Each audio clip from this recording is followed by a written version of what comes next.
আসসালামু আলাইকুম। সম্প্রতি জনপ্রিয় ইসলামী বক্তা মিজানুর রহমান আজহারীর একটা বক্তব্যকে নিয়ে বিভিন্ন মহলে আলোচনা সমালোচনা সৃষ্টি হয়েছে। বিশেষ করে বাংলাদেশের বৃহৎ রাজনৈতিক দল বিএনপির কিছু নেতাদের মুখ থেকেও তার এক ধরনের সমালোচনা দেখা যাচ্ছে। এই বিষয়টি নিয়ে আজকে আমার আলোচনা। সম্প্রতি আহ, দেশে আসার পরে মিজানুর রহমান আজহারী উনি দুইটা মাহফিল করেছে, একটা পেকুয়া এবং আরেকটা যশোরে। যশোরের যে মাহফিলটা হয়েছে সেটা প্রায় 25 লাখের মতো মানুষ হয়েছে। সেখানে বক্তব্যের এক পর্যায়ে মিজানুর রহমান আজহারী বলেছেন, গত 15 বছরে লুটপাট হয়েছে 3.25 লাখ কোটি টাকা। এক দল খাইছে, আর এক দল খাওয়ার জন্য রেডি হয়ে আছে। এই বক্তব্যটা নিয়ে বিএনপির নেতাদের মধ্যে বিভিন্ন ধরনের প্রতিক্রিয়া দেখা যাচ্ছে। আসলে এই বিষয়টা এমন হয়েছে যে ঠাকুর ঘরে কে রে, আমি কলা খাই না। মানে সে কিন্তু কোনো দলকে মিন করে বা কোনো দলকে উদ্দেশ্য করে বা কোনো দলের নাম ধরে এই কথাটি বলেনি।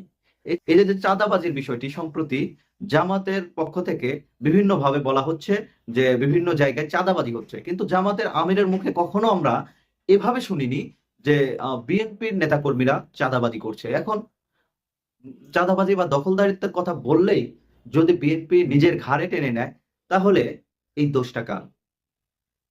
এখন এই যে যে বিষয়টা, এক দল খাইছে আর এক দল খাওয়ার জন্য রেডি হয়ে আছে, এইরকম কথা বা এই চাঁদাবাজির কথা কি শুধু মিজানুর রহমান আজহারী একা বলেছে, বা এটা কি শুধু জামাত বলেছে? আসুন দেখি এই কথাগুলো আরো কোন কোন নেতার মুখ থেকে এসেছে। তখন কেন প্রতিক্রিয়া হয়নি?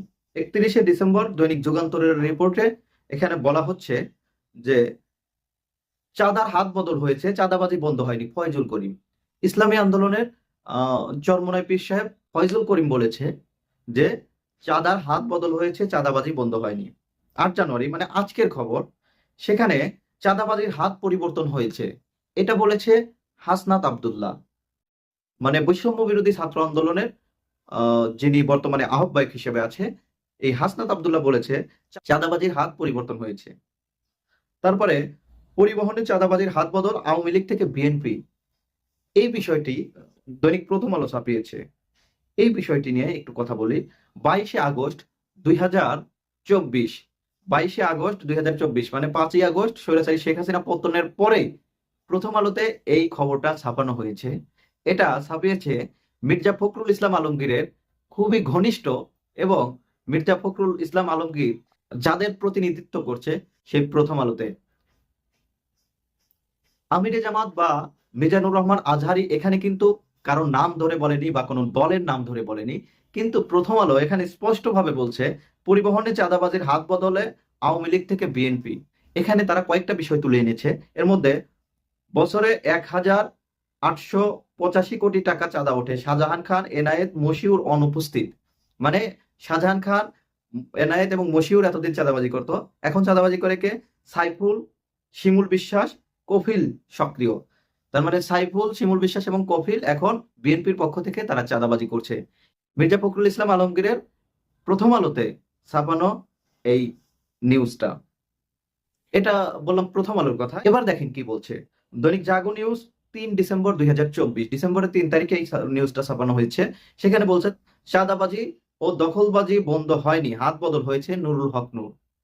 এটা ডাকসুর সাবেক ভিপি এবং গণ অধিকার পরিষদের সভাপতি নুরুল হক নূর বলেছে যে হাত বদল হয়েছে, এখানে চাঁদাবাজি বন্ধ হয়নি।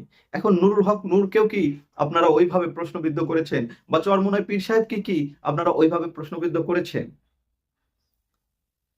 এবং সবশেষ আরেকটা উদাহরণ দিচ্ছি। সেখানে বর্তমান সরকারের যিনি উপদেষ্টা, অর্থ উপদেষ্টা, উনি বলেছেন চাঁদাবাজির হাত পরিবর্তন হয়েছে, বন্ধ হয়নি। এই কথাটি বলেছেন অর্থ উপদেষ্টা।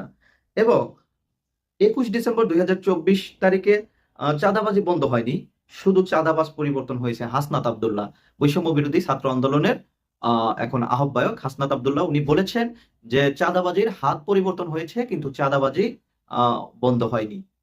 এখন বিএনপির নেতা কর্মীদের উদ্দেশ্যে বলতে চাই, আপনারা মিজানুর রহমান আজহারীকে যেভাবে প্রশ্নবিদ্ধ করছেন যে একদল খেয়ে গেছে আর এক দল খাওয়ার জন্য রেডি হয়ে আছে, এই কথার জন্য আপনারা তাকে যেভাবে প্রশ্নবিদ্ধ করছেন, ডাকসুর সাবেক ভিপি নুরুল হক নূর, হাসনাত আব্দুল্লাহ, ফয়জুল করিম বা আমাদের অর্থ উপদেষ্টা, এদের কাউকে কিন্তু আপনারা ওইভাবে প্রশ্নবিদ্ধ করেননি।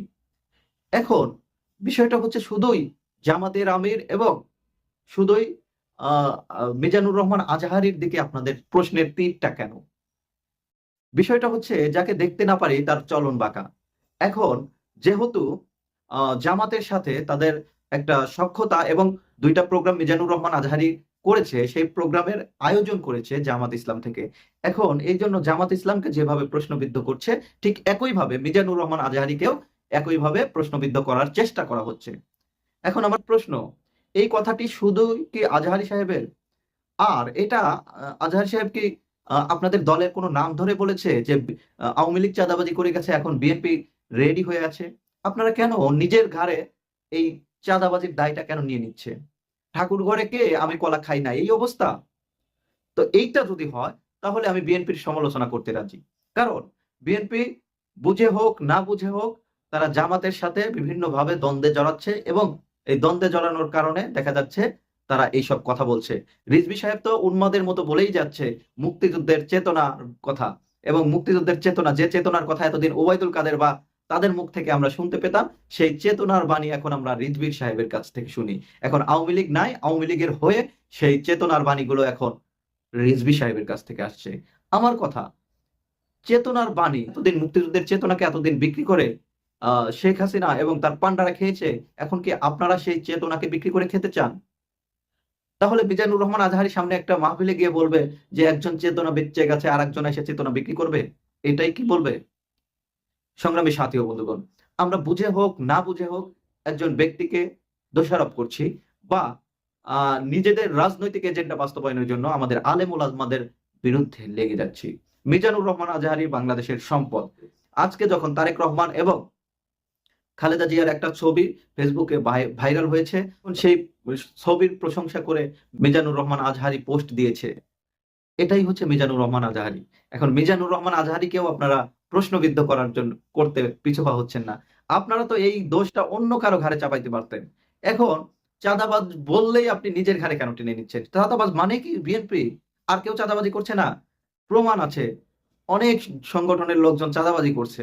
নতুন গজিয়ে ওঠা কিছু সংগঠনও এখন চাঁদাবাজি করছে। প্রমাণ আছে। তো সব চাঁদাবাজি কেন আপনি আপনার ঘাড়ে নিচ্ছেন? এটা তো আপনার রাজনৈতিক লস। মানে চাঁদাবাজি কারা করছে, কোথায় করছে, সেই প্রমাণ আপনি চাইতে পারেন। কিন্তু আপনি যখন চাঁদাবাজ বললেই বলবেন যে আমাকে চাঁদাবাজ বলে গালি দিয়েছে। যদি বলে যে চাঁদাবাজি চলবে না, তখন আপনি বলবেন যে আমাকে আমাকে আমাকে বলছে চাঁদাবাজি চলবে না। এখন এই যে নিজের দিকে নিয়ে নেওয়া, এই বিষয়টা থেকে বিএনপিকে অবশ্যই বেরিয়ে আসতে হবে। আমরা জানি বাংলাদেশে যে স্বৈরাচারী শেখ হাসিনার পতন হয়েছে, শেখ হাসিনার পতনের পরে বাংলাদেশ এখন নতুন করে ঘুরে দাঁড়াবে। এখন যেখানে চাঁদাবাজি লুটপাট হয়েছে, বিএনপির সিনিয়র লিডার থেকে শুরু করে বিভিন্ন জায়গায় আমরা দেখেছি এর বিরুদ্ধে ব্যবস্থা নিয়েছে। এটা পজিটিভ সাইড। তো বড় একটা দল পুরোপুরি আপনি চাঁদাবাজি বন্ধ করতে পারবেন না, কিন্তু আপনারা যে ব্যবস্থা নিয়েছেন এটা আপনাদের প্রশংসার দাবিদার। তো সেইটাকে আপনি পজিটিভলি প্রচার না করে আপনারা কেন জামাতের আমির বা মিজানুর রহমান আজহারীর ওই কথাকে নিজেদের দিকে টেনে নিয়ে আপনারা নিজেদের রাজনীতির ক্ষতি করছেন? এই জন্য বিএনপির নেতৃবৃন্দকে বলবো, সমালোচনা করেন, যা করেন সমালোচনা করা আপনার অধিকার, সমালোচনা করেন, এতে কোনো সমস্যা নেই। কিন্তু একটু বুঝে শুনে করবেন। কোন বিষয়টা আপনার পক্ষে যায়, কোন বিষয়টা আপনার বিপক্ষে যায়, সেই বিষয়টা বুঝে শুনে সমালোচনা করবেন। এবং ছাত্র জনতার উদ্দেশ্যে বলবো, যাতে কোনো স্বৈরাচারী শক্তি আবার নতুন করে মাথাচাড়া দিয়ে না উঠতে পারে, কোথাও যাতে চাঁদাবাজি না হয়, সেই জন্য ছাত্র জনতাকে প্রস্তুত থাকতে হবে এবং ছাত্র জনতাকে প্রয়োজন হলে আবার রাজপথে আসার জন্য প্রস্তুত থাকতে হবে। ভালো থাকবেন সবাই। আসসালামু আলাইকুম।